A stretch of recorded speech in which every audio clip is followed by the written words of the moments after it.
but I'm just going to leave it out there. So anyhow, go ahead. We're talking about physics and different ways of thinking, like whether you start with basic principles and use logic and work your way up, or whether you think by analogy, like what have I done in the past? What are other people are doing? Does whatever that is seem to work or not? So I'll do that. Right. Mostly it works. And then I don't have to start from fundamentals and figure everything out logically, which takes a lot of time. And we have so many decisions to make every day that you can't do that.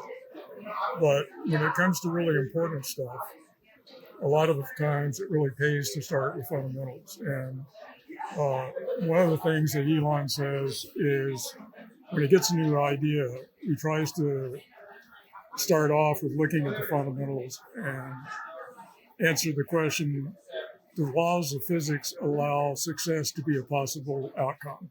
Okay. And if the answer to that is no, then it doesn't really matter how much time you're going to spend trying to figure out how to sell the idea or finance it or whatever, because it's not going to work. On the other hand, if the fundamentals say, yes, this could work, then even if nobody else is doing it, it might be worth trying. And there are some really basic reasons you might try to do things in life, like if you really believe that life is important, the existence of life, or that humanity is important, or whatever, a lot of times if you look at the basics, you'll say, oh shit, we're really in trouble here. Yeah. Because if you look at the Earth's history, the majority of things that are alive have been wiped out any number of times. Sometimes by big eras of volcanism, sometimes by big things whacking the Earth. When I was in college, I had kind of an epiphany, and I thought, we're really, screwed. We're going to wipe ourselves out. And, it might be 50 years, it might be 100 years, at the time, nuclear weapons already existed and missiles. So it was already possible for us to kill ourselves all out. But then you think about how technology advances, and it's really like, give me a long enough lever and I can move the world, which is true. Sure. And if you think of technology advancing as providing a longer and longer lever, it gets to be where fewer and fewer people are needed to move the world in some major way. And it seems inevitable that it will get to the point where some small group of people control some kind of technology that can basically wipe everybody out. Fortunately, we live in a world where there aren't any crazy people that would do anything like that. Good for us. Yeah. But if there were, it seems like hypothetically, it seems like we're doomed. I thought this was back, many, many decades ago. I thought, okay, well, if I wanted to save humanity, how could I do it? Yeah. And I think in the late 40s, early 50s, the United States had an opportunity to at least give a good shot at it because we had nukes, nobody else did. And if we had said, okay, here's prohibited things to do research on, and, any country that builds a bomb will nuke them, and, so don't do it. But nobody really was thinking of that. They were thinking, thank God the war is over. Let's be happy and prosperous and peaceful, which was understandable. But after that point, when another country, when the Soviets had nukes, then at that point it became possible for us to wipe ourselves out. Later, there's been work on biological organisms that might wipe us all out, gene, possibly malicious tinkering with genes. Right. Crop diseases that could be engineered. There's just a whole lot of different things. Which would then like eradicate the food source, right? Like Yeah. as far as crop destruction, Yeah. That's sort of biological. Yeah. And so I thought, how can we prevent this from happening? And the only thing I could think of at the time was preventing research on all the kinds of things that could cause these problems. Right. But the only way to do that I could think of would be either start a religion that would sweep the world, where you could forbid all of this stuff and people would follow it. Maybe. Which could be a little difficult. Well. And I thought there was a moral problem with that too. Like, if I could become the head of this worldwide religion, that seemed like kind of a bad thing to do. So the other thing I thought of was crop diseases. Like, if you could engineer crop diseases accurately enough to only bring people back to subsistence level, but not wipe everybody out, maybe there wouldn't be enough excess wealth to do the research into all of these things. Mm-hmm. But that seemed to have a few moral issues also. Yep. So basically I gave up on that. But later, people like, there are all kinds of organizations and people that have tried to figure out the answer to these problems. I hope some of them come up with it. But as long as you can't control research and development of stuff, I don't know how you can do that. Elon has thought of the idea of a backup, like backing up your hard drive. Backup planet? Yeah. Yeah. Literally. So you would have Mars as a backup. I think a more rational or more achievable thing would be habitats, space habitats. Because I think they would be much easier to build and get to and make enough people living up in space to be self-sufficient, which is the big problem. Doing it that way. But either way, that's a partial solution. It could work. But I think that's a real issue. I think that's what motivated Musk to do a lot of the stuff he's doing, like the electric cars, the solar energy, the backup on Mars, is to ensure that there's some humanity. Hopefully. Top priority is making the Earth work. It's like his foray into solar, clean energy, the Tesla motors and the batteries and all that stuff. I mean, how much of that is to save the Earth versus slow its erosion? You know what I mean? Like, in my mind, the damage is done. It's really hard for us to go back and fix what we've done as a species to the Earth, what would naturally happen over time. But if we can, if we can eke out a few more millennia, then that would probably be a good thing too, right? So how much of his, endeavors are for that purpose, or just like to, extend versus to save? You know what I mean? Like, well, he has another issue that is complementary to that or associated with that, which is that there may be just a window of time to do it. Yep. And not just because the planet may get too warm and all the disasters that can follow from that, but also politically and economically. Yep. It's like the economy of the world could crash to the point where no one would ever again have the billions to spend on colonizing another planet or any of the other alternatives. Just tons of free capital. Yeah. Essentially. Yeah. And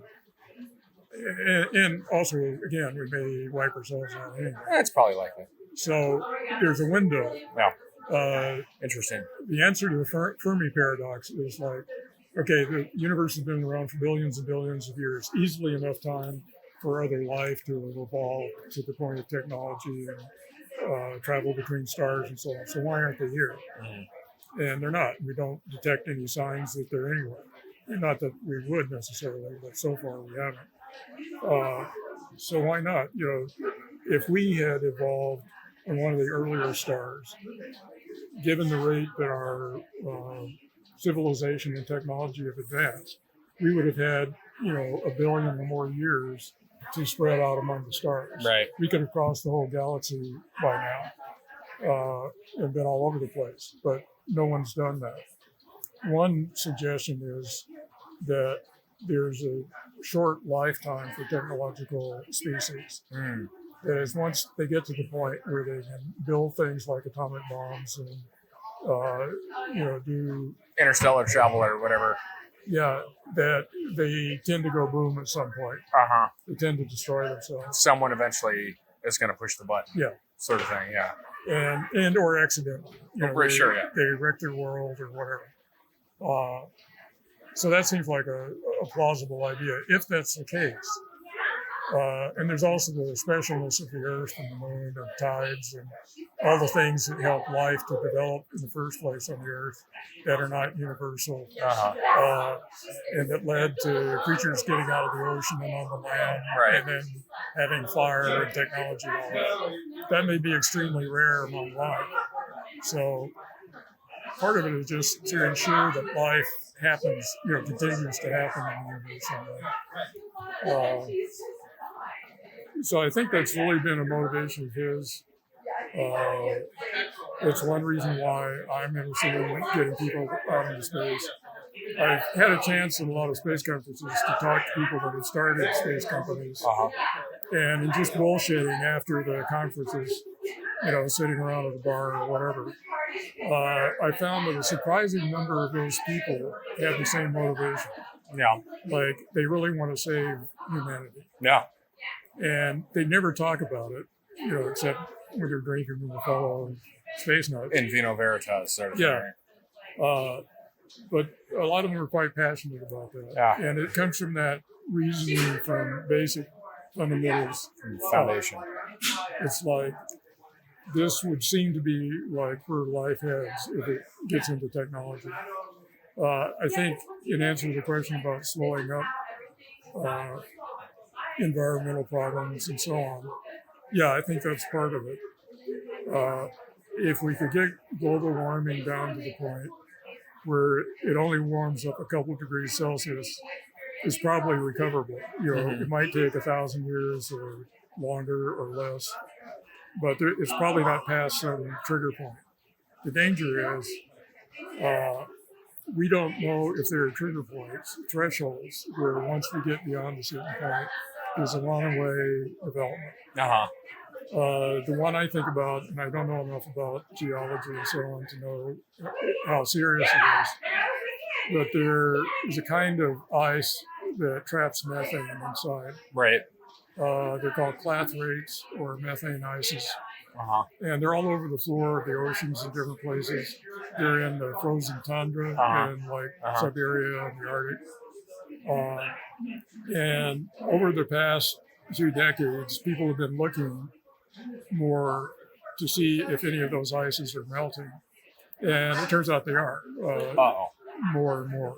Like especially a study's been done in Siberia, and there are a lot of lakes and marshy areas that are just frozen, make up the tundra. Right. But a lot of these lakes in the summertime are now bubbling methane up because these methane ices that were frozen at the bottom are starting to melt. The problem with that is methane is like 20 times worse greenhouse gas than carbon dioxide. Shit. So if the oceans ever warm enough in the tundra, the frozen areas warmed up enough, if those ices started melting, it's a rate of reaction thing. The methane eventually goes away or gets reacted to it. But it's like it may be in the atmosphere for 20 years. So like if it's getting into the atmosphere at a faster rate than it's going away from it, then it'll accelerate the warming, which will accelerate the methane coming into the atmosphere. Right. So do we ever get to the point where it becomes uncontrollable? Does that make the atmosphere like unlivable then? That's the question. I mean, theoretically, I don't know. Theoretically, would there be enough methane in just ambient air where you couldn't breathe it as a human? Well, you could breathe. I'm sure you could breathe it because it's not. It won't be that high a percentage. But it would smell really bad. Yeah. Well, levity. If that were an issue, that wouldn't be your biggest issue. That's not your big thing. The biggest issue would be not having any food. Who cares? Who needs everything food? dies off. Like we're all fat anyhow, except for you. You're fine. So, But if you stash enough drugs and booze, beer and entertainment, you'll make it through. You'll make it through. So we're not building bomb shelters anymore. We're building methane shelters. Well, heat shelters. I mean, Heat shelters. It's the effect of the greenhouse. So really, Burning Man is like a training grounds. For the future. Yeah. Like, look, this is how it's going to be. Yeah. It's going to be dry and dusty and hot. Yeah. You got to learn to survive. Yeah. Wow. The one little fly in that ointment is there's no Walmart on the way that you can go to and buy all the water you need. Truth. How do you manufacture it? Yeah. I actually didn't I just see an article in the last week or two about like moisture farming, like vapor farming. Yeah. Did you see? I mean, this is like what Star Wars is based on, with Luke Skywalker growing up as a moisture farmer. Yeah, I haven't seen anything recently, but I know there are people that have, and I think there's some really ancient ways that people did it too, collected water out of the atmosphere. And I think it has to do with one way anyway, like with dew. Right. And ways of collecting that. There are plants that, know how to collect water out of the atmosphere in really dry climates. And I think it's also a similar kind of mechanism. So wouldn't it be a really good idea to start doing this now? Yeah, I think there are some answers. There are some answers if they happen soon enough. And unfortunately, the only people that are really working on it in a serious way are rich billionaires. Right. Think, oh, by the way, in addition to my next yacht, maybe I should save the world. Yeah, well, that's something to do. Something to do, a hobby. And one of the best things that could happen, and Musk and Paul Allen, a lot of the really rich guys, the internet rich guys or whatever, who happen to be spacemen when they were kids, which is why they're doing all this shit. Right.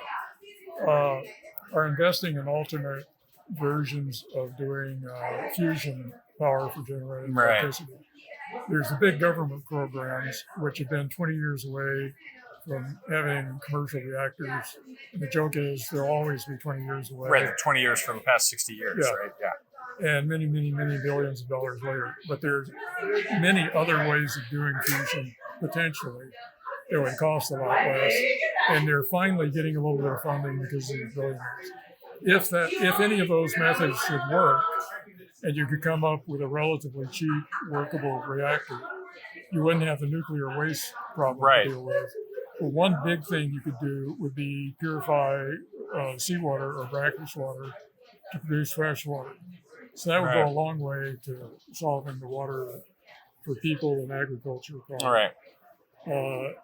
If you had a lot of water, you could also try replanting a lot of deserts, trying to balance the ecosystem again.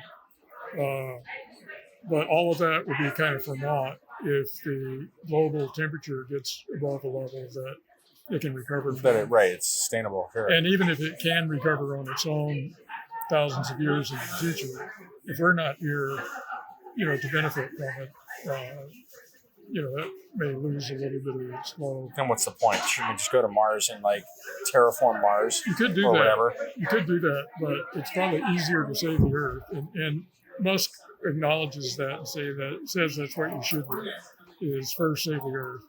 But it's like a lot of people are thinking about that. He's one of the few, if only, that are thinking about the backup plan. If plan A doesn't work. There's also the geoengineering fans who say, well, let's figure out how to cool the Earth. And you could potentially do that by putting enough reflective stuff into the atmosphere to cut down on a bunch of aluminate. Yeah. Kind of. Yeah. A big net. And there's some really interesting ideas of how to do it. But in principle, it's doable. One would be to dump enough, I think it's sulfur oxide, I can't remember. But there are little nanoparticles that you could spread all over the upper atmosphere that would make the Earth more reflective so less sunlight would come down. It would cool the Earth. Potentially some of those things could work. The big, scary danger about that is is you fucking don't know what's going to happen.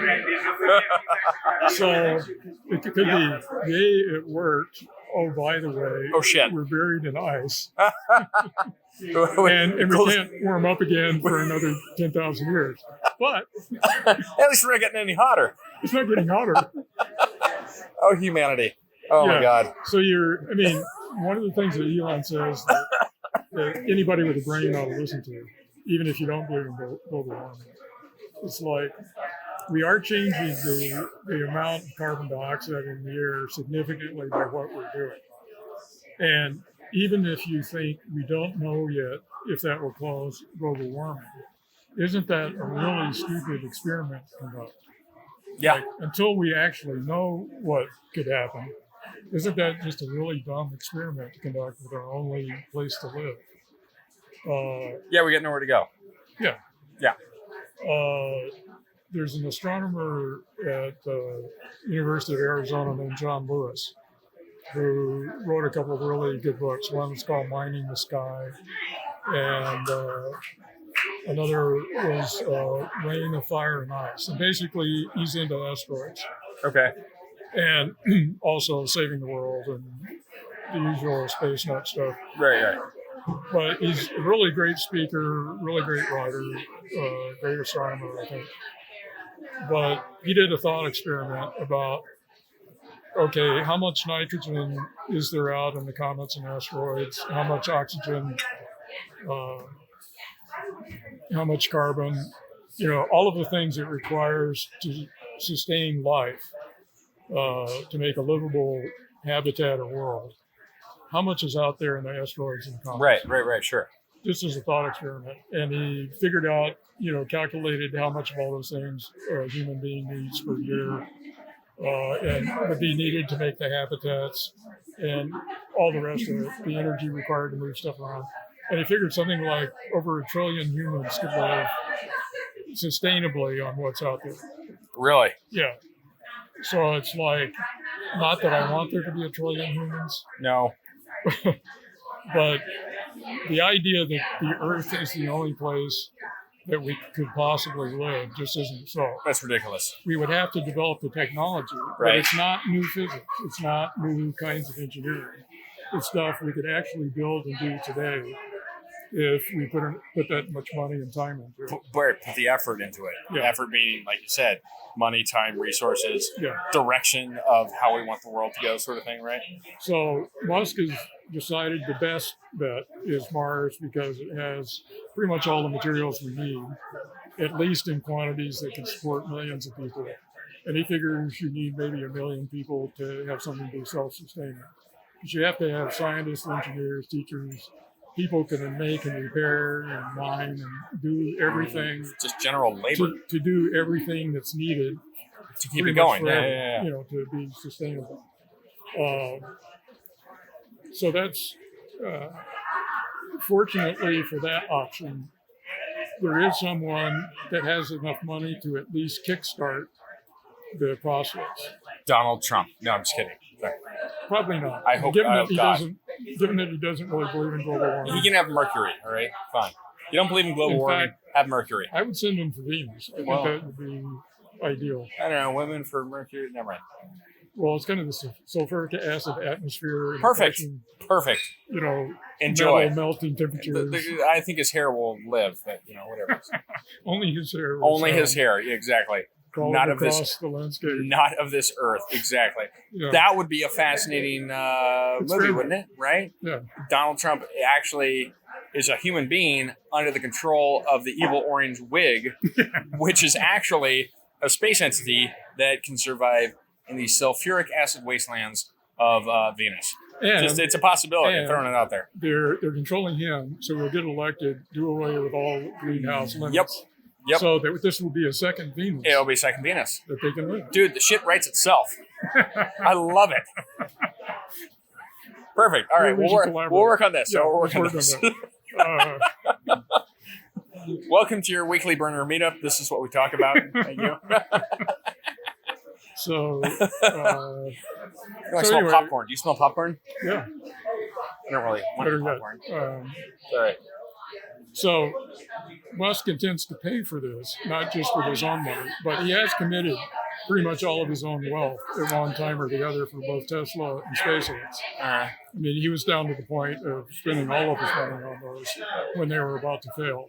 So he has the commitment. And he's not going to go public stock with SpaceX until there's a sustainable civilization on Mars. Really? Yeah. And the reason is he doesn't want investors to take over and say, oh, wait, we can make a lot more money just putting satellites up. Right. So he's definitely going to do it if he can. And he realizes that even he doesn't have enough money, nor do his businesses currently make enough. So he's also doing things like he started work on a communication satellite network that would have around 3,000 or 4,000 satellites in medium Earth orbit. Is it like free internet? Is this part of not free, but cheap? Cheap is as cheap as like cell phone. Cheap and widely available. Yeah, like all over the world. Global access. Yeah, global access anywhere for not more than a cell. Right, and hopefully less. Yeah, $50,000 to $175,000 a month. Right. Yeah, maybe not quite. Well, okay, all right, 175. Like I'm just saying, cell phone bills, range depending on what you want. But if at least, I guess the thing that I found intriguing when he released the statement about the satellite network and the internet was, you can be in the darkest, deepest, trenches of the Amazon and still check your email. Update your Facebook status. Being eaten by Python, help, whatever. But you would still have the service. You would still have the access anywhere on the planet. And that's a remarkable concept, because that, information, access to information, as we're in the midst of the information age, right, is the thing to me that changes the playing field. It's resources. Yeah, it's, who's got the gun, who's got the power, whatever. But if you have the information, if you have the access to it, and then people can have the, the humanity, the courage, so whatever you want to call it, to use the information to try and make the change in the status quo. Yeah, right? Well, one thing, the first thing... Not to wax political here, but... The first thing is just to know something's possible. Right, exactly. Like, if you're a woman in Afghanistan or in parts of Africa or whatever, where you never had an idea about going to school, right, because no women ever did, and you never thought about limiting your number of kids, because you didn't know you could do that. The first thing to empower you is just knowing that something's possible. Right. If you're connected to the world, you know what half the rest of the world is doing, then you maybe have hope to actually try to do stuff. There was things I read that said that one of the best things you could do for the world would be get like a 6th grade education for all women. For everyone. They're just, the world is a lot more connected, so people are beginning to know what's possible and what to dream of, what to work for. It's a very liberating kind of thing. The communications satellite network that Musk was talking about, a big part of that is to finance the Mars settlement. Because if you think about how could I make a lot of money for whatever purpose, communications is great. Huge, sure. Yeah. It's huge. And so if that network worked and successfully competed against other new networks, that could fund it. I mean, that could fund the whole going to Mars, setting up a city, whatever. So that's one thing to do. But it's a serious, he does the calculations. He believes in doing the math. It certainly seems like it. Yeah. Right now, Gwen Shotwell, the president of SpaceX, who's a really amazing woman. Anybody that doesn't know who she is or what she does really ought to. I will look her up when I go home. But she gave a talk recently at a space conference and was asked about the satellite network. And she was saying, well, they're only devoting, I think about 150 people or something working on it now out of like 5,000 people at SpaceX. Because the one hang up yet in being sure that it could physically work and be commercially viable is antennas for the ground part. Like an antenna that you put on your house or maybe the roof of your car, I don't know. But something like Dish Network or TV or something are hopefully cheaper than that. Right. Like a couple $100 for something that would be easy to stick up. Forever. Yeah. And there are other companies working on things that ought to make that possible. There's one called Meta that I think Bill Gates may have invested in. And they're planning on making antennas, I think, for OneWeb, which is another big new, global network sort of thing. That another one of the big internet billionaires is funding. And so they're using things called phased array antennas, which aren't dishes, they're flat. Okay. And they have thousands of little mini receivers. And I don't think I want to go into trying to explain phased arrays. Fair enough. But they do the same thing as next dishes. week. Yeah, next week's Burning Man, or the next Burning Man meeting. And I do want to do some quantum mechanics. Oh, Lord, I don't think we have enough beer in the cooler for that. Salons here in the future.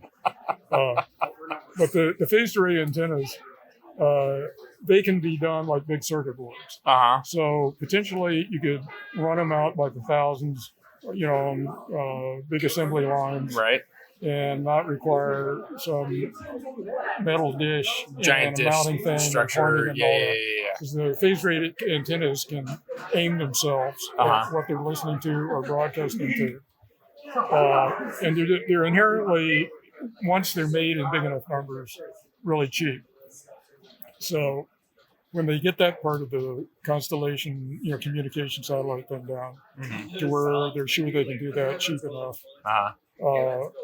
Then probably they'll start putting a lot more money into that. Interesting. And as it happens, an expensive part about putting up a constellation like that is getting it into space. And as it happens, they happen to have rockets that are very suited to that. Well, I wonder if that's going to change soon. Maybe. I don't know. By the way, I'm teaching a class on intonation and inflection and how it relates to getting intent across. So I hope my intent came across there because I was being facetious. Good. See, because you understand the importance of prosodic elements. I'm just doing this. That's for my own only benefit. because I've taken a class on that. See. That's all. You just need a little info, and then I'm just a random person on the street. Yeah, exactly. Yeah. So theoretically, this could all be. I mean, look. Again, I joke about Elon Musk wanting to go back to Mars, all right? Yeah. But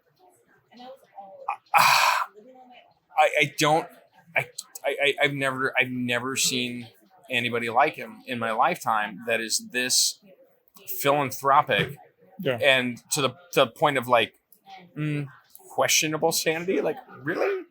I mean, I love it because I look at I look at where we're at now with technology. Every single person, well, okay, not every single person, but a lot of people have these shiny little screens in their hand that just walk around and can do like anything. Order a taxi, order a pizza, buy some shoes, buy a dildo, buy 5 dildos, whatever. Like you can play games, you can communicate, you can take pictures, video, you can, research. You got the whole world in your hands and so forth. It's kind of incredible. And in my mind, it stems from the original Star Trek communicator in 1966 or whatever. Gene Roddenberry with this concept of a future that was basically a utopia, on Earth and the Federation and such. We all get along. So, and there's still crap to take care of in the frontier of the universe and the galaxies and so forth. But that concept was planted in the minds of kids and adults watching it, and then they made cell phones, and then we have pads and smartphones and yada yada yada. So I guess seeing Elon's stance on getting people to Mars, I have a friend that works at SpaceX. We got to take the tour of the factory floor. It was awesome. Here's a Dragon capsule that was in space, and I got to lick it. I'm like, oh, space tastes like metal. Weird, but, and they have a fantastic frozen yogurt bar. Like, it was amazing. But who does this? People dreamers, innovators, people that have the money, that have the will, that have the vision and such. So again, I was talking with a friend earlier about some bullshit gender relation issues, and how she was backed into a corner at one point by a man that was in a power position over her, and all she could do, her only option, was to walk away. She couldn't punch him, she couldn't kick him in the nuts, she just, because of job and blah blah blah, she had to take his comments and his advances, and she had no recourse but to walk away, right? Well, that world sucks. So let's boldly go, and it's inspiring to the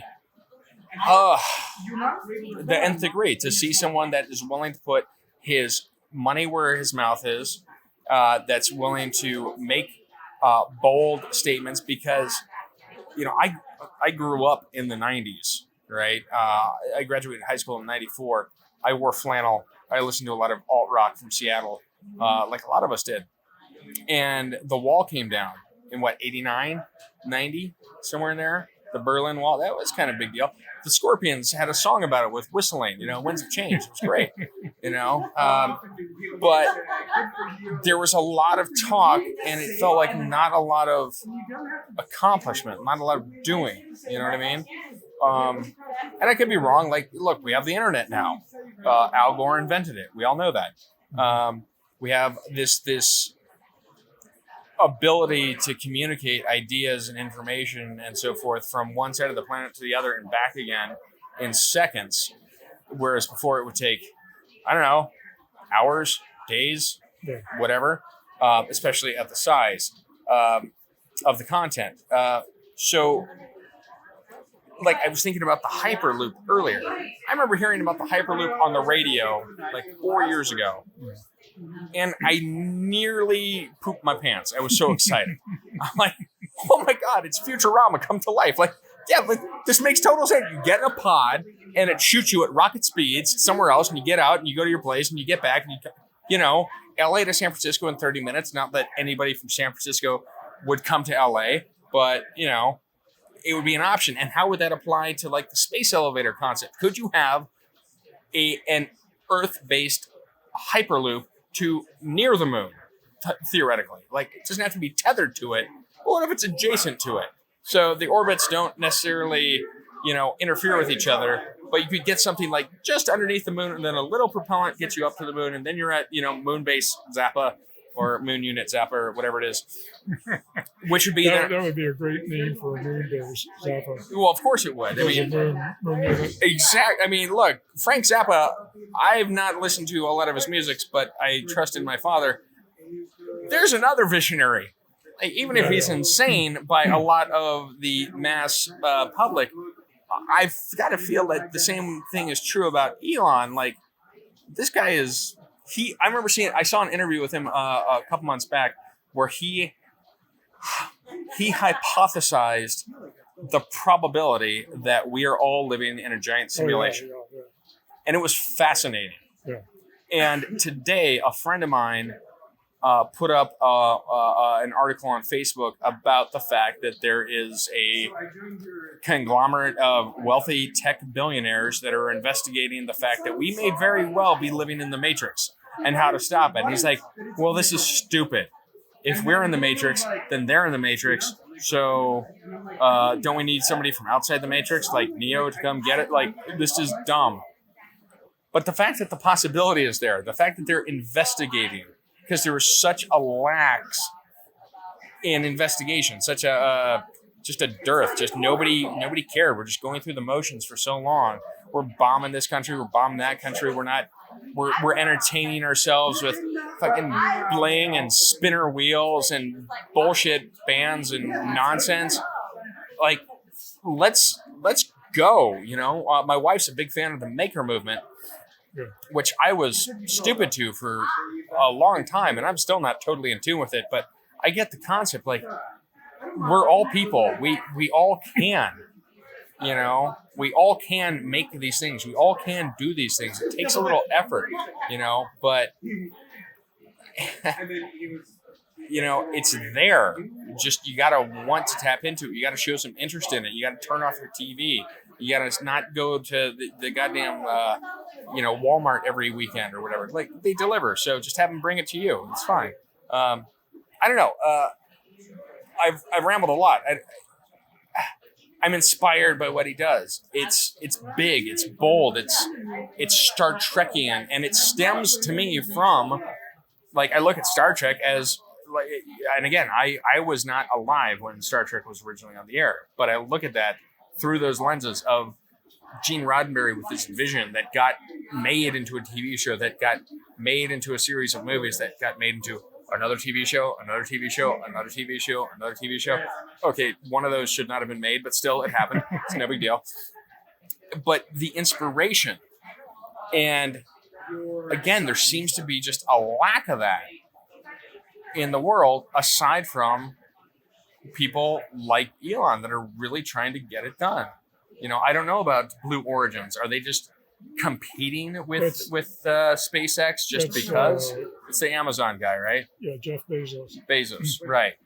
No, I mean, I've heard Bezos say why he's doing it. Why is he doing it? Because he was a kid when Apollo was landing on the moon and stuff.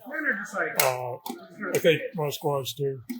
But, and Paul Allen, the people that are doing a lot in space now on their own money, most of the ones I've heard talk about why they're doing that. Talk about being inspired as kids by seeing, Neil Armstrong, Buzz Aldrin, actual space heroes. Yeah, and that really inspired them. And then they assumed that, that would keep going, and by now we'd be living on Mars, and it'd be Star Trek and so on. Flying cars and all that.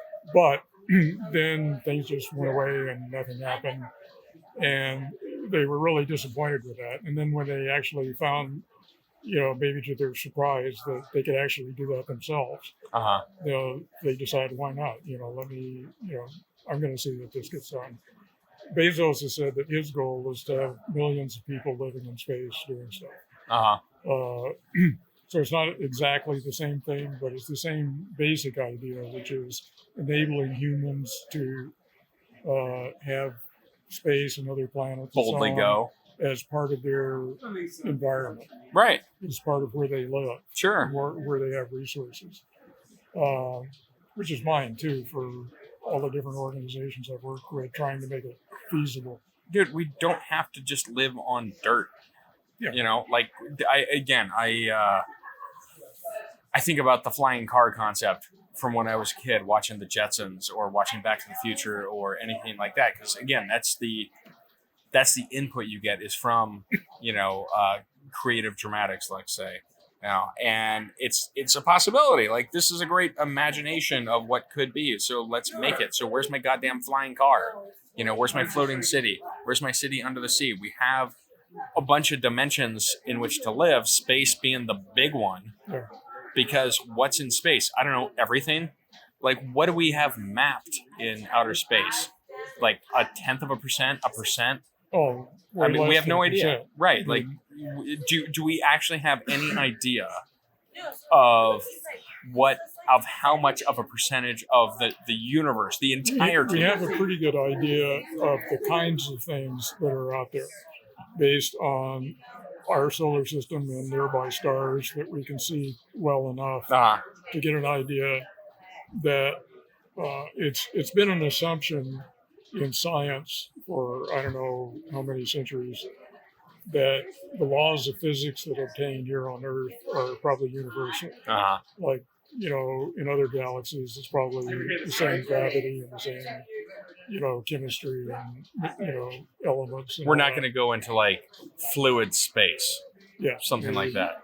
It's assumed, and as near as we can deduce from stuff we can see anywhere, even back to the oldest parts of the universe. It appears that's true. It does appear that if the Big Bang is right, that the laws of physics changed right at the beginning, like in the early expansion of the Big Bang, the laws of physics were a little bit different than they are now. But that supposedly was just a brief period, and then everything's been the same since then, and everywhere in the universe. But to get back to Musk and his uniqueness, there probably are other people like him, but either haven't had the talent or the opportunities or whatever, but not a lot of people. But one thing that sets him apart from a lot of geniuses or very smart people or very energetic people is that I think he has a conscience. That he has some sense of morality. Like there is a good. He sees good in terms, I think, of humanity as a whole, or life as a whole. And probably on a more local level too, but on that kind of scale. Thank you. Pause for fist bumps. Yeah, right there. I'm good. I feel like you're stuck. I feel like you're stuck. You're supposed to No, just hit my hand. Okay, that is the claw. That is not the hand. That is not. Uh-oh. Uh-oh. Gently. It's okay. You were being punished for your sin. But anyway, there are a lot of brilliant people who are sociopaths, who basically, they're not particularly out to hurt people, but they don't care. They're in it for themselves. Yeah, and if they help people, they don't care. Right. It's just what they want. So I read a science fiction book recently that really struck me because part of the basic plot depended on the division of humans into psychopaths, sociopaths, followers, and people with a conscience. Interesting. And it was fictional, but it had a big bibliography quoting all kinds of psychological studies and research.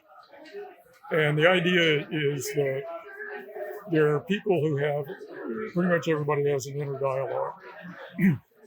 And there are people who use that dialogue to question the rightness of what they're doing, which is, they call having a conscience. It's like, yeah, I could do this and it would get me that, but is it the right thing to do? Then there are sociopaths who also have inner dialogues and think about how to get something, but they don't care. They don't ask themselves, is it right or wrong? Is it right? It's just, can I do it? Right. But they also postulated a larger group than either of those that basically don't have an inner dialogue, or if they do, it's more just kind of on a moment-to-moment basis. Like, I have to get to work, so do I drink coffee this morning? What should I wear today? And that's about it. And in terms of larger issues, they basically just follow. It's like what most of their friends do, what their parents did, what their fellow workers do, and they just go along with it. The thing that surprised me about the papers this book quoted in bibliography surprised me about was the percentages in those different groups is a lot different than I would have thought. According to what they were speculating, this author was speculating, maybe 15% of the people have a conscience. And maybe another 30% are like sociopaths or psychopaths. Psychopaths, in some definitions, are also don't care about what happens to people, other than they like to hurt other people. Right. Okay. So they're out to do harm more than they get pleasure out of doing harm. Gotcha. Whereas sociopaths are just in it for themselves. Yeah. Who cares? Right. I won't ask you to apply this to current political events. Okay. And then there. And one reason this book really struck me is I read it in recent months after the political campaigns have been on. and watching the rise of a certain candidate in a certain party, Yeah. and then seeing what a large number of people plan on voting for this character, Nah. who I will just call him. Yeah. He who shall not be named. Yes. Right. Uh, It's Lord Voldemort. Yeah. so Jesus. you would think, well, how can this many people, I know. do something like this? Oh, And it fits in with that, that paradigm, postulation that really well. distribution. Yeah. It's like if you're in one of these groups whose inner voice doesn't really question things, Right. then likely you will go along with the people you know, your friends, Your parents. Relatives, the whatever. radio stations or TV Sure. that you Yeah. listen to, Yeah, that yeah. they listen to. And if you do, then that explains a lot. Musk, I would say, to get back to that, is a person that actually apparently has a conscience. Like, he apparently decided at a very early age that I would like to save humanity and or save life, intelligent life. And so he's been working the problem since college and all the way after, maybe before that, for all I know. But one reason he's as successful as he is he got a degree in business and a degree in physics. So if you look at startups trying to change the world doing things, what are some of the reasons they fail?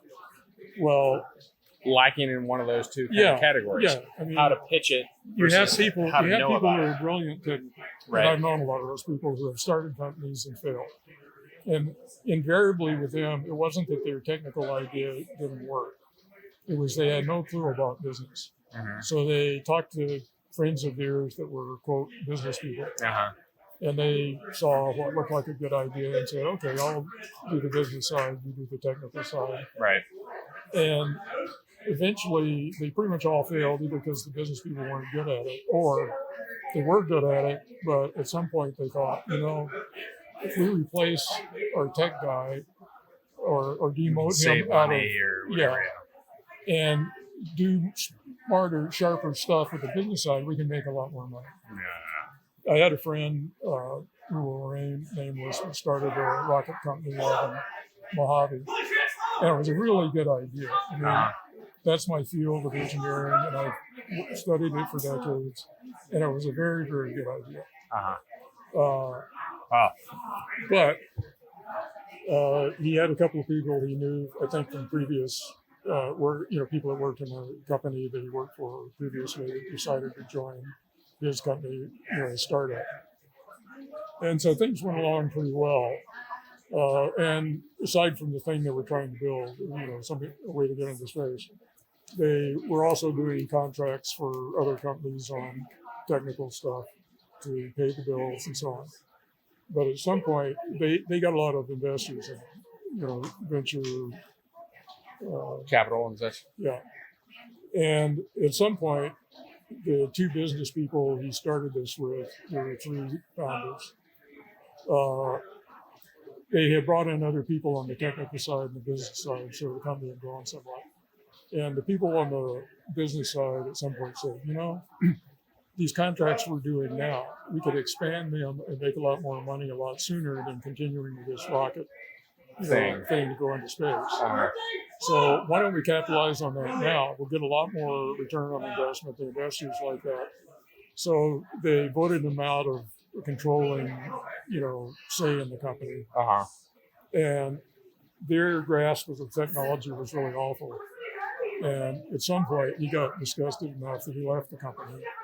And then they, fell apart and went nowhere because they were clueless about the technology. Right. And so once he was gone, they just muddled around for a while till they ran out of money. Until they died. Right. And that happens all the time. Sure. So finding people with a good idea, whatever it is, communications or science, whatever it is, that also have a clue about business, or finding people that are good at business that understand technology well enough to know which of these ideas is a real good one to put their money into. It's just really rare. And to find one person they can do it is extremely rare, That has a conscience. and that has a conscience. Right. Yeah, so that pretty much eliminates. Which makes him like, I mean, not even a generational sort of persona, but like, I don't know what's past generational. Like, how do you define that? You know, like, I think he will eventually, if and only if Tesla and SpaceX and whatever else he gets into, the next thing. If and only if they succeed in continuing to succeed, so he keeps being able to fund his goals. If that happens, then I think he'll outshine people like Ford, with the automobiles or Edison Right, or whatever. right. Because his stuff will have an even broader effect than the things Well, they do. sure. Again, it affects the species. Yes. I mean, and to be fair, the automobile affected the species. Yeah.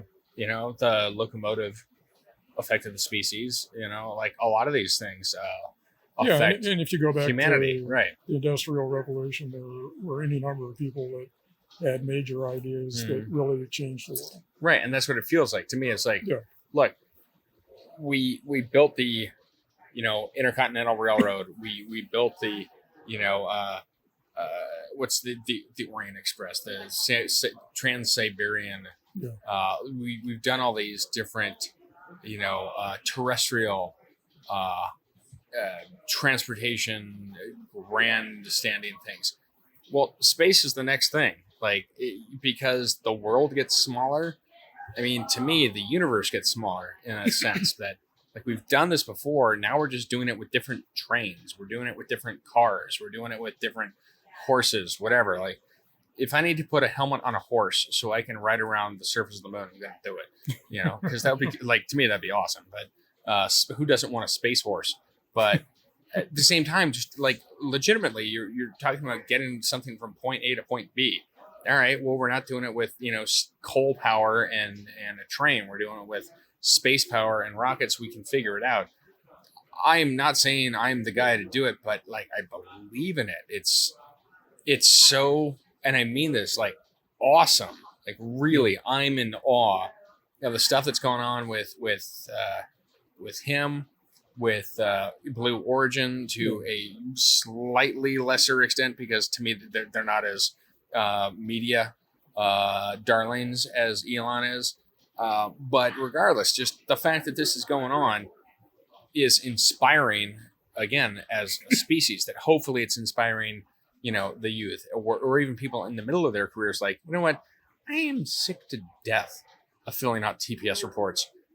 I'm going to go help build rockets. Yeah. Fuck this, and just initiates change, because in some capacity, there's, I mean, is there not an element of like adapt or die?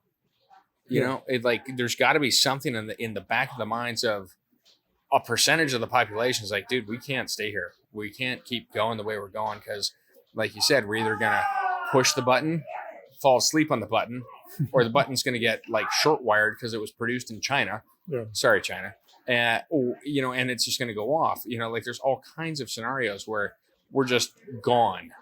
And it feels like there's so much that we haven't done. Again, just getting to Mars. Just getting there. Yeah. Like, to me, it's like, I don't know, driving to Maine. Have you read anything or seen any of the videos of the interplanetary transport system, is calling it now? This is the thing he just unveiled a couple weeks ago, right? Yeah. I've got the video saved. I don't think I've watched it yet, but I know it's about moving mass populations of people in waves, essentially, right? To populate another planet, which I mean, I guess just gotta laugh. Like, really, we're gonna do this? Like, we should. Yeah, I mean, it seems like we should have been doing this for the last 20 years, 30 years, like, what are we doing here? We could have here? developed the technology if we had continued from landing on the moon. Right.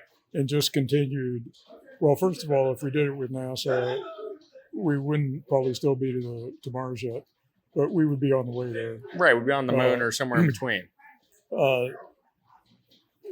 there's so much stuff.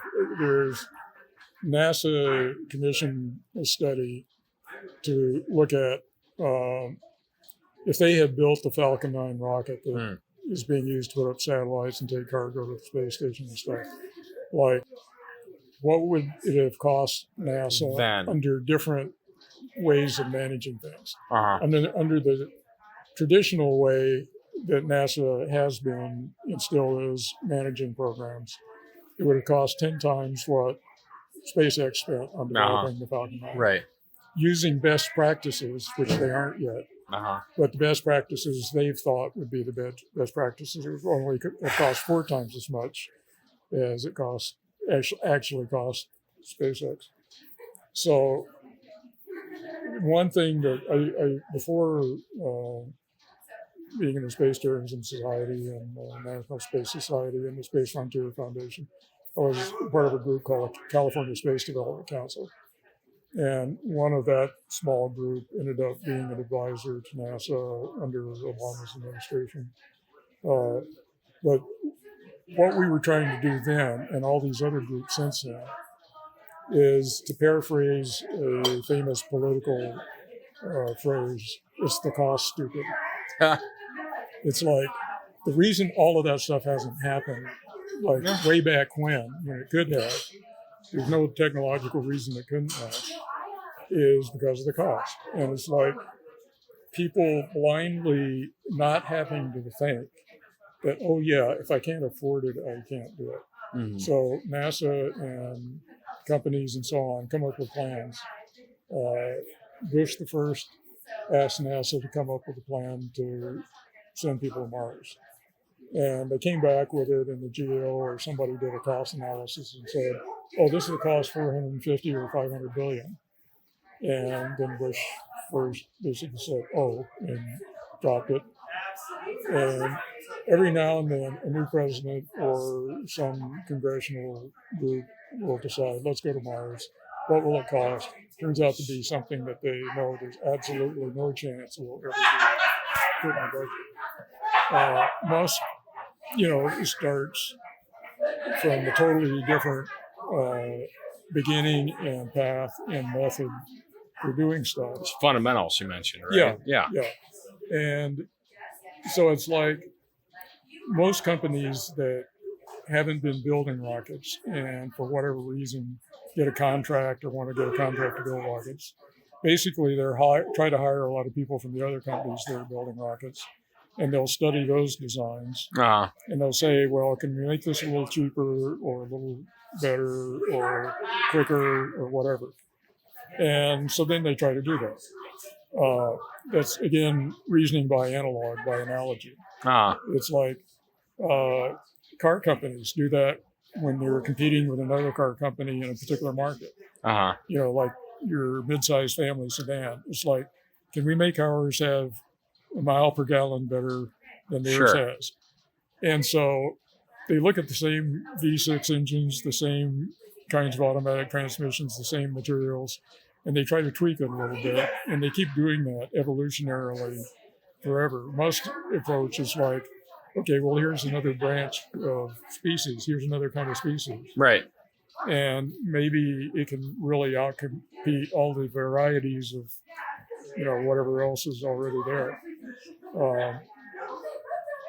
And the other thing is kind of being open to trying any kind of idea to see if it works. I mean, first do the math to see if it's possible. Right. And if it's totally impossible, don't scrap it. Right. But if you can't see any reason after doing all the math why it couldn't work, then if you can afford it, build it and try it.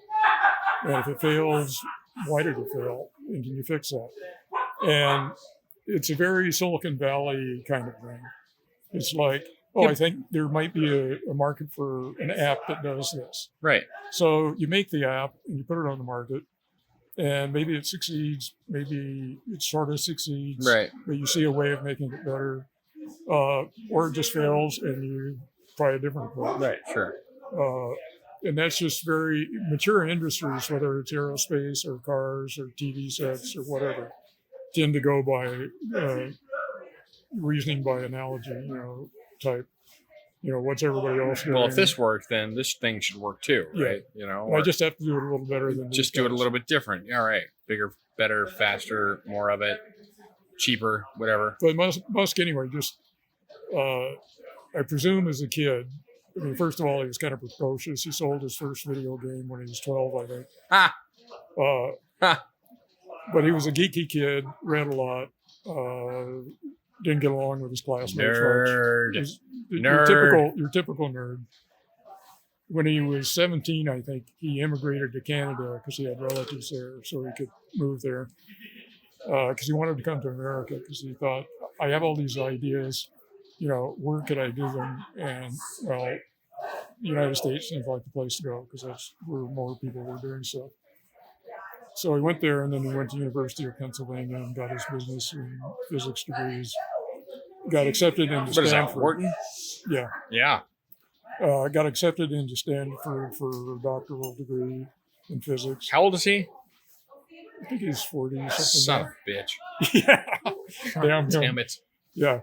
And he stayed in his doctoral program at Stanford for 2 weeks, and then he quit. And he quit because he and his brother had an idea for basically coming up with a yellow pages that you could do online. Oh. And nobody had thought of that. Which is sad, but okay. Yeah. And so he made a company called Zip2, and he sold it to Compaq, I think, for $180 million or something. Nice. That he and his brother or whoever split up. Johnny Musk. And then he had an idea. He had an idea that turned into PayPal. Yeah. For doing money transfers online. That worked out pretty well. That's done okay. Sold that. And then he heard about a company that was doing electric cars kind of experimentally. And a friend of his said, you ought to talk to these guys. And he did. And he liked what they were doing. But he thought business-wise they weren't headed in a good direction, and tried to talk them into changing, and they didn't want to. And so he got involved. So he bought them? No, but what he did was there was another company starting up called Tesla. Well, I don't think they were called Tesla at the time. There was another electric company group in the Bay Area. And so he got involved with them and eventually, bought up the majority of the stock and became the CEO and CTO. And that was Tesla. Yeah. But I don't know if you know about why he started SpaceX. I probably read about it, but go ahead. He was curious about people in space and Mars, going to Mars and stuff. Right. So he went on the NASA website to see when we were going to be on Mars, and it turned out never. Right. Yeah. At the time, they had no plan to go to Mars. They got no budget, right? Yeah, and Congress also forbid them at one point to study going to Mars. To take people to Mars. It was okay to send robots, but they were forbidden from people bad sending people to Mars. We'll see all the cool shit that's there. Yeah. They wanted to keep the pyramids hidden. Exactly. Pee Wee Herman. Yeah. Other Elons. So, Elon being originally from Mars, of course. We're talking. I can't get up. Spear of Thundera, come to my hand. Try. Way too. Well, yeah, but I'm gigantic, so thank you for that. I am. It's like the one thing I got, which came in handy this year. Well, I know. It's one of the things I got. Well, of course. And a hug later. I'm sorry. We're doing things. Okay. Good. Yeah, I'm totally cool. I'm not like that night out there, so. Ooh. I didn't see anything. So, yeah. All right. Back to Science Fridays. Sorry, no, that's copyrighted. No, we can't say that. We'll get in trouble. So. Okay. Yeah. Anyhow, sorry. It is a good name, though. Well, because they do that on NPR. It's Science Fridays. Yeah, I listened on the way over. It was at not Ira Glass, the other one. Yeah, I can't think of his name. Son of a bitch. We'll figure it out. Anyhow. Okay, so Elon goes to NASA's website And look, seems like a joke. it's not. I mean, I've heard Elon Musk walks into NASA and he says, "Yeah, get your ass to Mars." I don't know. That's Buzz Aldrin's bit. So Yeah, I mean, but anyway, I've heard him recount this numerous times. But anyway, he looked on the website and was kind of astounded and really disappointed that they didn't have a plan for doing that. So it's like, well, how are we going to get to Mars? And he found out there was no funding, for NASA to do that, other than with robots and probes and stuff. right, okay, And so he thought, well, maybe I can inspire people to want, Congress to fund NASA to send people to Mars if I can just make the idea of Mars more popular. And he thought, well, it would be a really cool thing that would get people's interest if I sent a little greenhouse to Mars and landed it on the planet with cameras and everything and added water to some seeds and stuff and could have a plant grow and sprout out green with Mars back in the background, showing that things could live there. yeah, Then people would get excited and, say, well, why isn't NASA doing this? And as he looked into it more, it became clear that wasn't going to be a happening thing. First of all, he looked into finding someone he could pay with his PayPal money to send a greenhouse. His idea is, well, I'll build a little greenhouse and have somebody take it to Mars for me, pay a rocket company to send it there. Found out you couldn't do that. No rockets were delivering anything to Mars other than the NASA, rockets. the rovers and such, right? Just leave them there and drop them off. And the cost, even if you could get the companies and NASA to agree to it, the cost was, Astronomical. more than. Hey-o. I'm sorry. Oh no! No, I did. I went there. I can't go. Boldly going. The cost was something that even with his millions, he didn't have a chance to pay. Right. So he thought, oh, that's the problem. It costs too much. So then he started looking around for what are the cheapest rockets that could go to something Mars. And he found out the only ones that were really possibilities were these Russian ICBMs that were being converted to launch things. So he went to Russia and he got meetings with some of the big Soviet bigwigs that had signed the START treaty and had to get rid of rockets. And Soviet missile guys. Yeah, trying to find ways to get money for it. So he met with some of them, but he was really offended by what he found out about what they were saying about him in the background, Oh, how really? they were ridiculing him, and that he was just this rich American playboy, and didn't know his ass from hole in the ground, blah blah. So they were kind of humoring him because probably their bosses had said, be nice to this guy, see Sure. if he will pay us for something. Get his money and his shoes. Yeah. Sorry, Russia, but fuck you. Sorry. Yeah. So that was his basic, thought. So he came back, and none of the American companies, whatever, could do it for cheap enough, and so on. So he thought, oh shit, I'm going to have to, not the oh shit, but Well, yeah, right. Maybe. whatever words he used. Something in Martian. Yeah, Glock, glock. yeah. So he thought that, and thought, okay, I'm going to have to build the rockets myself. And I think on further reflection, he thought, well, that would be a good idea anyway, because Right. there's so much other good stuff that would happen If I if have you get out rockets. there. Yes, you will obey. So he did that and started SpaceX. And I remember I went to some conferences that he went to before he started SpaceX. I was in the Space Frontier Foundation and still am. And their basic goal was to get humanity into space permanently, settle space. What's the name again? Space Frontier Foundation. And I think they're the most effective private group to advance space. Interesting. Yeah, and my friend Mike at JPL was part of it. And, the Space Tourism Society, we started Dennis Tito on the path that got him up to the space station. He's the first space tourist. All right. But anyway, with Musk, I was at some space conferences he went to when he was trying to gather information about how to build rockets. he went to a lot of conferences, read a lot of books, interviewed a lot of rocket people.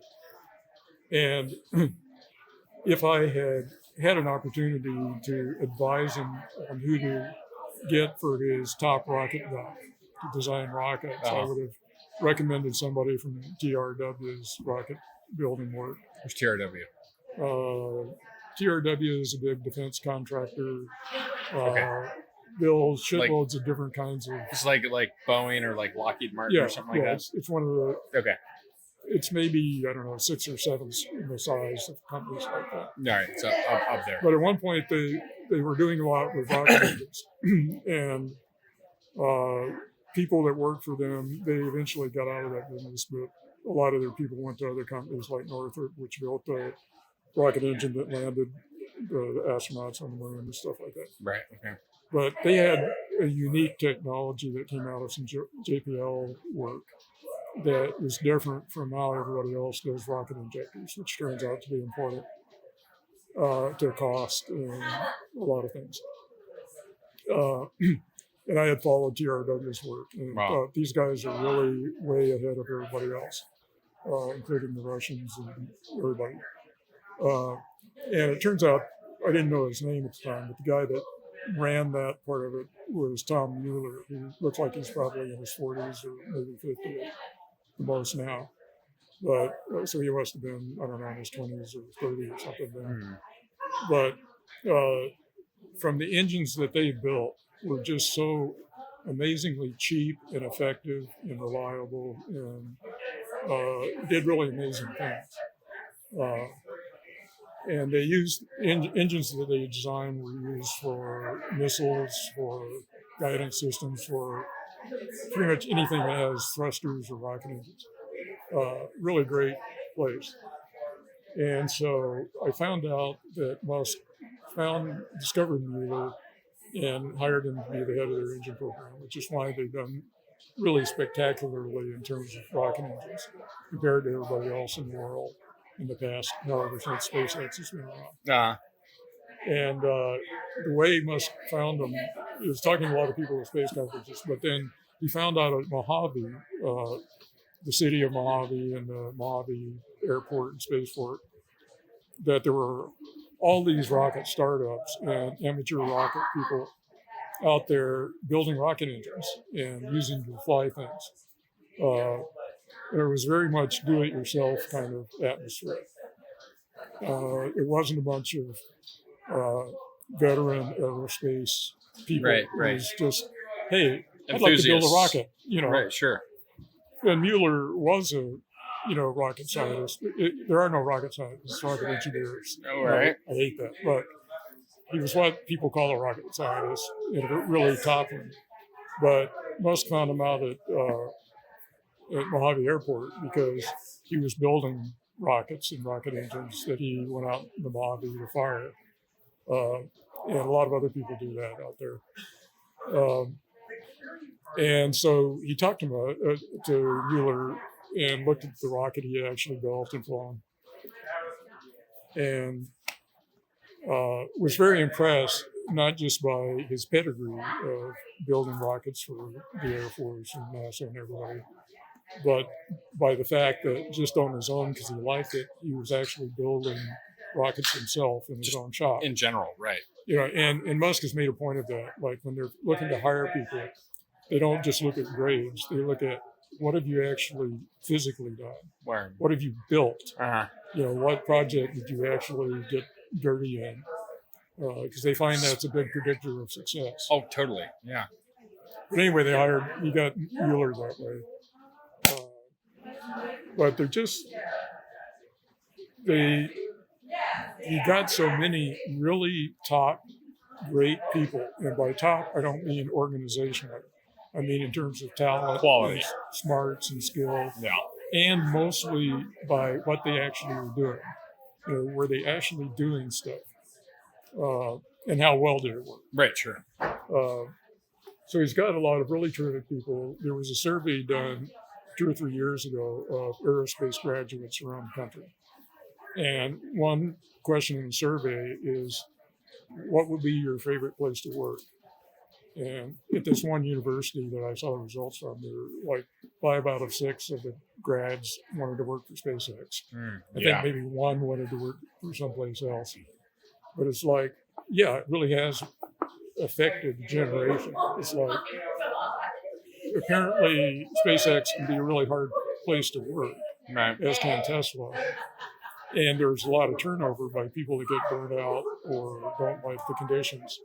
But there's such an enormous number of people that are inspired by what they're trying to do and by the fact that what they're already doing is so brilliant, is so great. It's like, how do you start a car company? Well, the last successful one to start and still be in business was Chrysler, which was, I think, in the 30s when it started.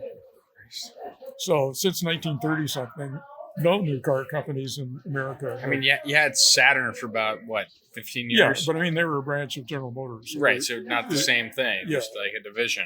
Yeah. So nobody made, I mean, there have been a lot of companies that have started, just none of them have succeeded. So here you got basically Silicon Valley people who are electric car enthusiasts starting a little company. And you get, Elon comes in. And so they modify a Lotus Roadster to make the Roadster the first electric car. Then they do the first one they've done all on their own, totally on their own, the Model S. And Consumer Reports says the best car we ever tested. Well, that's good. And just, the way the car works and the way it looks, it's just amazing. I mean, I've gotten to drive one and ride in one.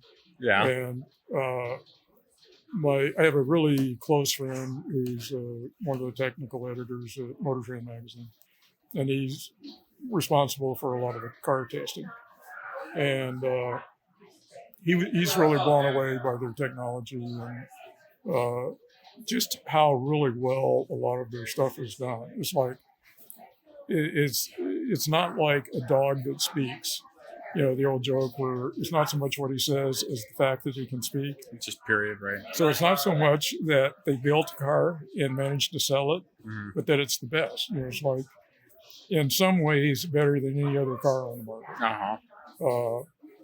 And how do you take people who never worked a lot of them never even worked in the field of cars. Some did. But how do you take people and put together a company that can make a car that's measurably better than everybody else's that have been in the business for decades, or some companies almost a century? Well, I mean, again, doesn't that come down to the fundamentals like you're talking about? Yeah. Like, if you know the fundamentals, and, methods A, B, C, and D have been tried, but, Z, Y, and X haven't, well, let's go try those. And so he didn't try taking, like, BMW, Mercedes, all those companies are building cars now that are going to be on the market in a year or two, or already are. Right. Jaguar is, VW, most every, the Japanese companies. The Nissan Leaf is about the only one sold in any numbers so far, but there's going to be a whole bunch more. Most of those will be gasoline cars that they're converting into electric cars. When you start with a really clean sheet, and also with the benefit of not knowing how to do a lot of this stuff, you see it as a fresh thing. Right. It vastly multiplies the numbers of mistakes you can make, but it also opens up new areas that are better than what's being done. Like the basic architecture of the Model S is that it was designed first to be electric. And so the first thing they were going to need, given the state of batteries, was a really big battery. And a really big battery is really heavy. And they also wanted the car to handle well, to be safe, to be fun to drive. And the only way you can do that with a big heavy battery is the battery's really low. And we're in a car that's already has a frame and a body. Can you put it? Well, you can put it on the floor, under the seats maybe, or in the trunk, whatever. But that really limits the size of the battery you can have. Or you could put it under the car and build a frame around it. Like the frame rails go around the battery. And they're just like a plate underneath it. And, the actual floor of the car is on top of it. And it's flat, it's like 4 inches thick or something like that. So you just have this big flat area under the floor of the car. And it's structurally part of the car. Right. It helps make it stiff and all that. And you can also change it without having to remove anything inside the car. You just undo a bunch of bolts and have a lift under it and replace it. They actually replaced one in about 90 seconds. Really? To show the whole battery of the car? Wow. Just to show they could do battery swaps if they wanted If to need do be, that. sure. Yeah. But Wow. if you do that, then as it turns out, electric motors are very small for a given power compared to gasoline engines.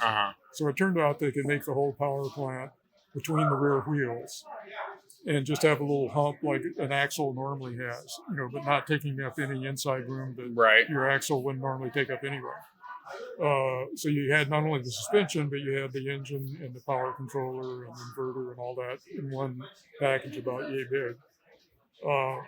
So that means you still have a full-size trunk, and you don't have a gas tank under the back, so you can have a really deep, floor back there. So you can have 2 fold-up seats for like kids, in the back, which Model S does if you've ordered that as well. And surprise, there's nothing in the front of the car. There's no motor. There's no anything. Just a big open space. So Is it a trunk? But there's a frunk.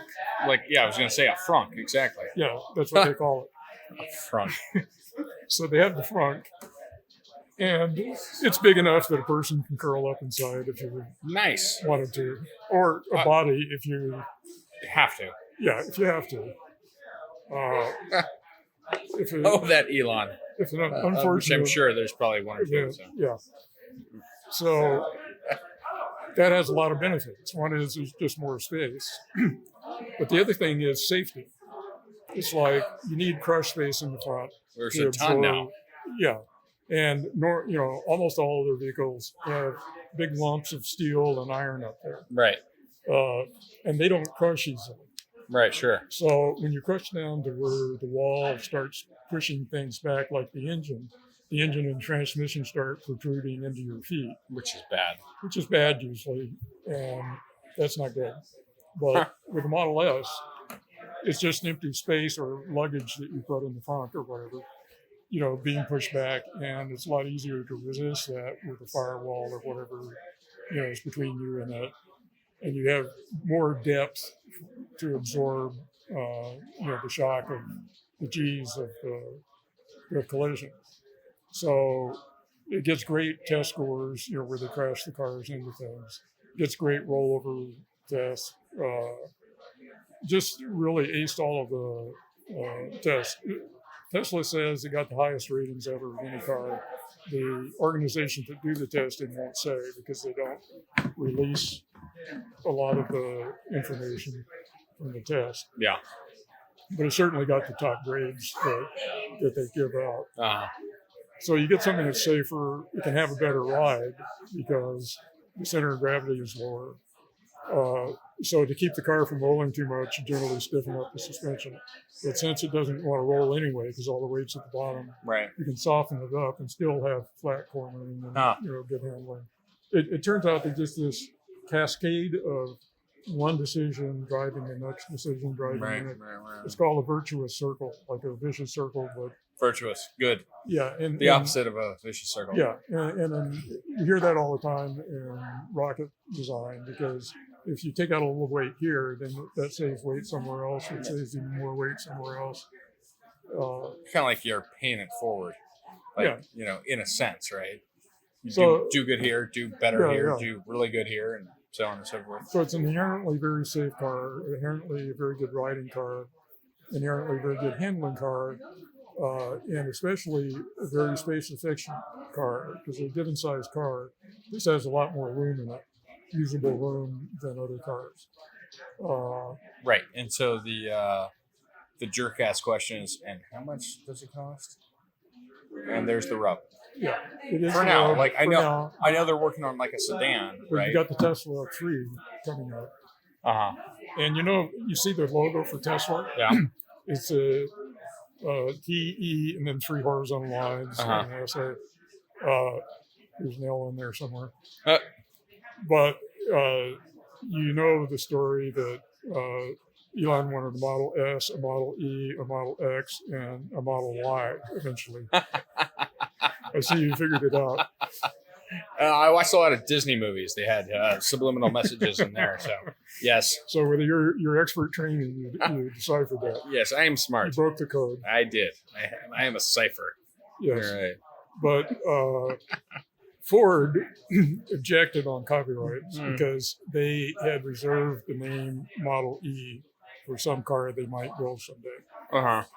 Back before Tesla was naming itself. So they refused to let Tesla have the rights to use a Model E Sons for of a name. bitches. So you have these 3 lines that suggest the horizontal parts of the letter E Uh-huh. and looks trendy and sharp. And Yeah, all it's that. shiny. But as you may not know, the real secret behind all of this, Uh-huh. which I will reveal only to you, Thank you. the symbol for number 3 in Chinese Uh-huh. is 3 horizontal lines like that. Uh-huh. So the Model 3 is really the letter 3 is the letter 3 or the letter E, depending on how you want to read it in Tesla. Gotcha. So he's really named as the Model E, But in Chinese. but in Chinese. Thank you, Firefly. Yes. Right. Yes. See, Joss, you were right. Battery costs are coming down because of the Gigafactory money. Yeah, there's my dog. Sorry. Had to answer a text. My bad. Sorry. No problem. Yeah, well, the Gigafactory is where? In Nevada? It's on the way to Burning Man. Well, there you go. And Which is perfect for Elon- Burning Man. absolutely, not only that, I have an idea. Oh if my you can God. help me achieve this, you will be immortal. Or I will be. Karina says hi. Oh, hi. Hi, Karina. Hank Tell says her- hi back. Tell her we're doing. Have fun. we're We, talking we are together. having fun, but she's can't. Never mind. Sorry, this is complicated. All right. So anyhow, Gigafactory on the way to Burning Man. Yeah, it's between Sparks and Fernley. Oh, really? Yeah, when you're going on the interstate there. Yeah, at the middle of nowhere and where. Yeah, Yeah. there's an industrial park that's off to the right if Uh-huh. you're going toward Burning Man. Uh-huh. And I actually drove up to the gate where I couldn't go any further to see the Gigafactory, but I could see it in the distance. Ooh. And it's part of my Ooh, pilgrimage. batteries. It's a part of my pilgrimage every year. Really? Seriously. Every year I go to the site, to do my Bow down and sacrifice a goat or something. no, Just throw some pour some Duracell over there. I pour a little gasoline on the ground and burn it. That's awesome. That's Yeah. really cool. I don't actually burn the gasoline. No, I know, but but I did the rest yeah, of it. it was fine. Like I sacrificed a goat, so whatever. Okay. Hard to find. Who knew Nevada was so goat scarce? Like I didn't know that, but they're not really goat friendly. Who knew? What can you do? Yeah, you bring your own. So Sacramento, big on goats. Sorry. Now it's a bit. Oh, Gigafactory. Gigafactory, Gigas. yes. Batteries. So when Musk was going to do the Model 3, and if it sold in the numbers that it needed to make money and to get a lot of more people into electric cars, they want to have sold 500,000 electric cars. Tesla does. I forget what year, but pretty soon. Yeah. So to do that, they calculated out how many batteries they would need, and it turned out it was the equivalent of the entire world's production at the moment. Holy shit. Yeah. So Yeah, we can do that. All right. so Si se puede. so Mo says, okay, Right? let's Well, build yeah, a factory exactly. and do it. So they're building it, and it's already producing power packs, not for cars yet, but for Homes and so forth, homes and businesses. stuff. Yeah. And I saw a nice video tour of the part of the factory they've already built, and it's fucking, if I can use the word, Oh, well, too late. it's effing.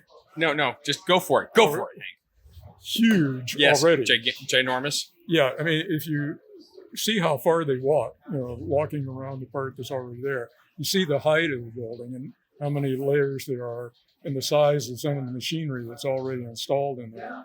It's just mind-blowing. And that's only 1/6 of what it's going to be when they finish building it. Holy shit. Yeah, I mean, it's already... Holy S. But it will... we'll have to be careful. It will be roughly the same size of what's currently the largest building in the world, which is the 747 Assembly Building near Kent, Washington. Wow. And I've been in that building. And, Is it big? Oh, it's Effing big? effing big. This building will have, counting the floor, the square feet of the floor, or different floors, will have floor space of something like 360 football fields, something like that. Holy shnikes. Yeah. I stole that. That's from somewhere else. But Big. Yeah. Huge. Huge. There's no H. Huge. There's like a Y. It's like Spanish. Yeah. Huge. Jesus. But it's happening, and it's already in production. Well, and Panasonic is a co-investor and operator of it. So, sorry. I'm going to interrupt real quick. Sure. This guy, this Elon, this creature from another planet, how, like, I can only worship him like a demigod because that's what I see. He's just that nobody else is like this. Yeah. I see the Blue Origins as a competitor. They're trying to get into the space race, the new space race, which is commercialization. If it's for shipping, if it's for tourism, whatever other uses you might find for launching a rocket into suborbital or very low orbital kind of range. But Elon's like a visionary. Elon is like Obi-Wan or Yoda or something like that. Like this guy's a Jedi. This guy is aligned with the good. He's, like you said, he has a conscience. How does the rest of the world view him? Like you're saying, like Panasonic's teamed up with him for this battery factory, right? Which is essentially what it is, right? The Gigafactory is cranking out batteries, and that technology has been around. But what makes this better? What makes other companies want to attach themselves to him for funding, for potential profit, ultimately, I assume, right? So, but is that it? Is it just like, this guy's onto something, we should tag along? Yeah, I think there are a couple of things. For a company like Panasonic, Tesla was buying a lot of batteries from them for their earlier cars and the Model S. They're one of 2 or 3 different companies that they buy shiploads of batteries from. Shiploads? Shiploads. Okay. That was a good word. That was fine. And since they come over on ships in loads. It's true, in loads on ships, yes, it's all good. Just being objective. Yep, that's fine. So, so when they were thinking about, we want to do something on a scale that first of all, we're not making any batteries. But we not only want to make batteries, we want to equal the world's production of batteries in a few years. That's insane. Yeah.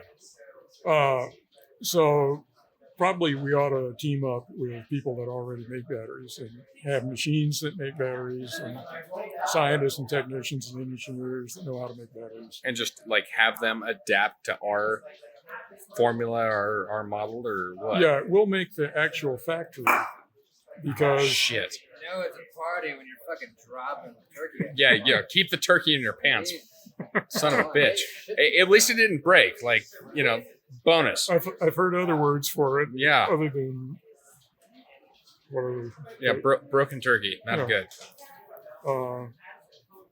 But most of the funding for building the Gigafactory is going to be from Tesla. Okay. But Panasonic will invest, I don't know what percentage, but 10 or 20 or some percent. Some percent. And the actual battery making machinery will either come from them or the plans, the specs and stuff will come from them because they're making batteries very similar to the batteries that they're buying from Panasonic. Uh-huh. They're actually making a new size battery.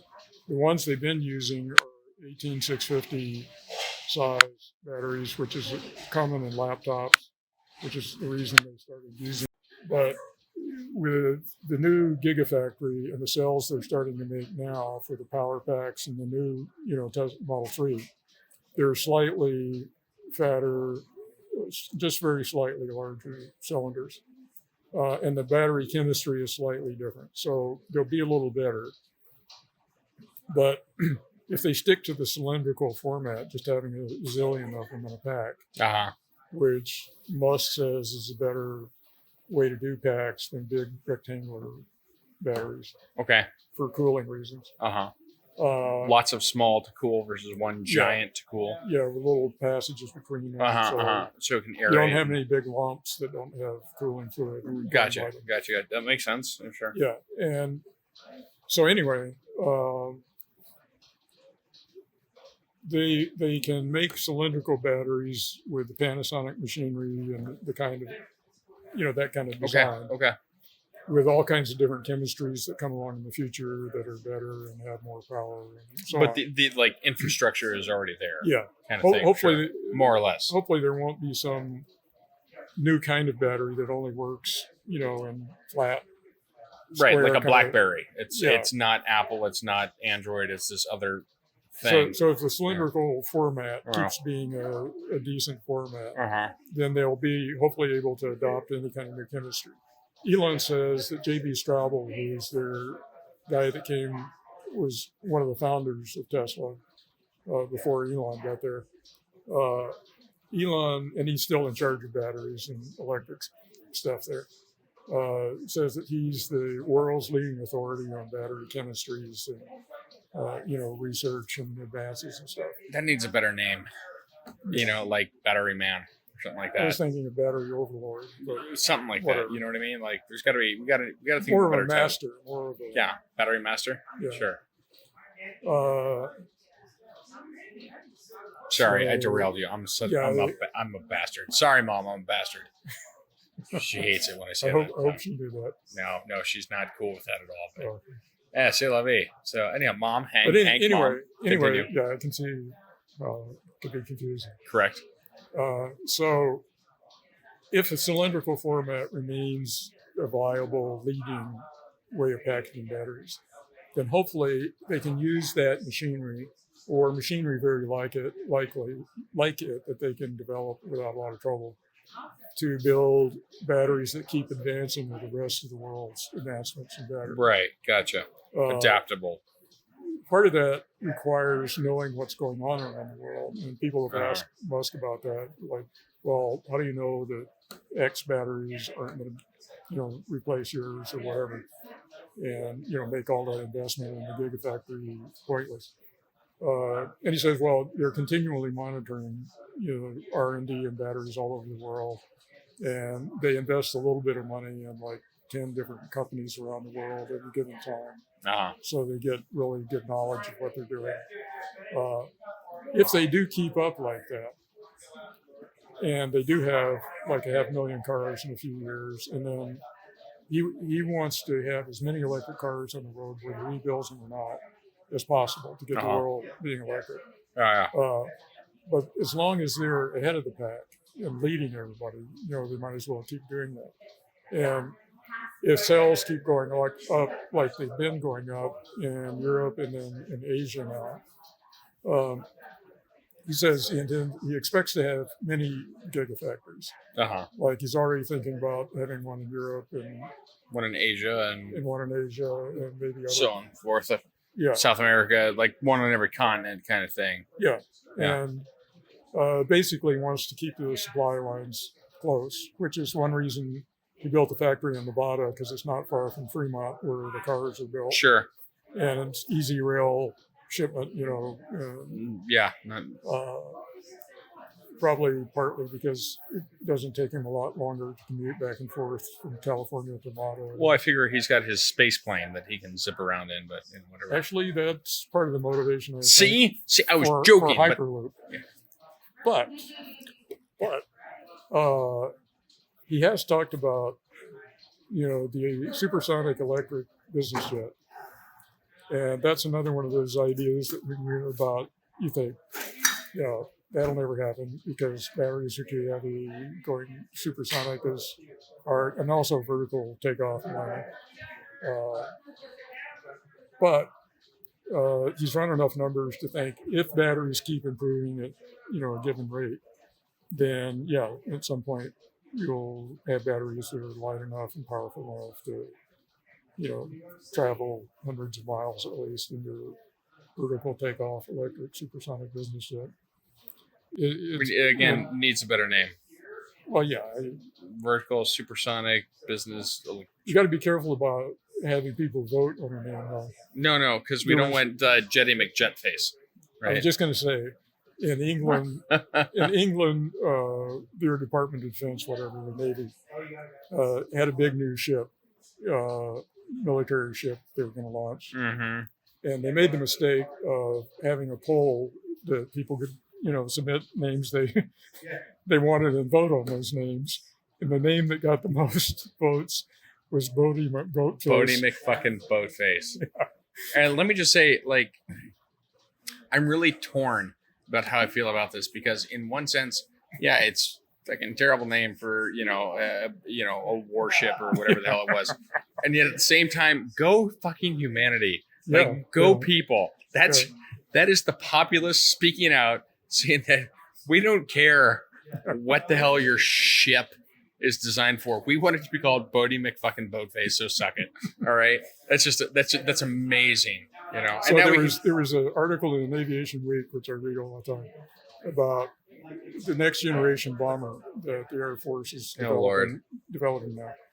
And at the end of the article, they said just one thing. They suggest they don't have a poll for names. Bombing McBombface. Because they suggested several that would probably win. And the most popular one amongst their readers who voted was Nuki McMeltface.